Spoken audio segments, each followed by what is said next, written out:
અંકલેશ્વર તાલુકાના અંદાડા ગામને national highway number 48 સાથે જોડતા માર્ગના નિર્માણ કાર્યોનો વિધિવત પ્રારંભ કરવામાં આવ્યો છે। આ માર્ગનું ખાતમુહૂર્ત ધારાસભ્ય રમેશ મિસ્ત્રીના હસ્તે કરવામાં આવ્યું હતું। કાર્યક્રમમાં સ્થાનિક આગેવાનો અને ગ્રામજનો મોટી સંખ્યામાં ઉપસ્થિત રહ્યા હતા। આ માર્ગ માટે અંદાજિત ₹2 કરોડનો ખર્ચ કરવામાં આવશે।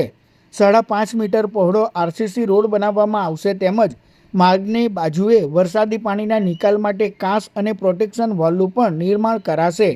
ઉલ્લેખનીય છે કે રાજ્ય સરકાર દ્વારા ભરૂચ જિલ્લામાં વિકાસ કાર્યો માટે ફાળવાયેલા ₹300 કરોડના પેકેજ હેઠળ આ માર્ગ માટે ₹2 કરોડ ફાળવવામાં આવ્યા છે।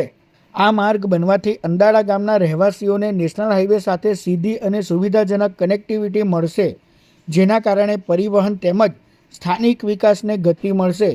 માર્ગના ખાતમુહૂર્ત પ્રસંગે સ્થાનિક આગેવાનો તેમજ ગ્રામજનો મોટી સંખ્યામાં ઉપસ્થિત રહ્યા હતા। આપણને બધાને ખબર છે કે આ રોડ નોન પ્લાનમાં પણ રાજ્ય સરકારે ઓલરેડી મંજૂર કર્યો હતો, પરંતુ એમાં ટુકડામાં કામ થાય એના કરતાં આ રોડની જરૂરિયાતને ધ્યાનમાં રાખીને રાજ્ય સરકારે ખાસ મરામતના કિસ્સામાં એને ₹2 કરોડ આપ્યા છે। અને આ ₹2 કરોડ પણ લિમિટ નથી। હજી આ રોડમાં વધારે ખર્ચની જરૂર હશે તો એ પણ રાજ્ય સરકાર આપવાની તૈયારી સાથે આ ટેન્ડર એક જ કંપનીને ₹300 કરોડનું આપવામાં આવ્યું છે।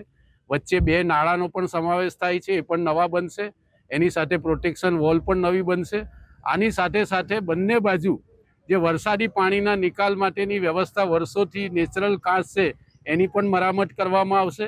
કુલ મળીને આ આખો રસ્તો તૈયાર થવાથી અંદાડા ગામનું જે ટ્રાફિકનું ભારણ છે એ ઓછું થશે। અંદાડા ગામે આમે જુદા જુદા વિકાસના અનેક કામો ચાલી રહ્યા છે। હજી પણ અનેક કામો મંજૂર થયા છે ભૂતકાળમાં, જેના વર્ક ઓર્ડર આપી દેવામાં આવ્યા છે। એ બધા કામો પણ આગામી દિવસોમાં શરૂ થઈને લગભગ 30 જૂન સુધીમાં આ કામ પૂરું કરવાની અત્યારે તૈયારી કરવામાં આવી છે। આ વિસ્તારના નાગરિક ભાઈઓ બહેનોને પણ ખાસ વિનંતી છે કે આ મુખ્ય માર્ગ છે, આખો માર્ગ બનવા જઈ રહ્યો છે, તો તેઓ પણ આ કામમાં સહયોગ આપે અને જે ટ્રાફિકની વ્યવસ્થા છે એમાં બધા લોકોની જો મદદ હશે તો આ રોડને આપણે લાંબા સમય સુધી, વર્ષો સુધી આપણી સેવામાં આપણને મળે એ પ્રકારનો પાકો અને મજબૂત રોડ બનાવીશું। Thank you.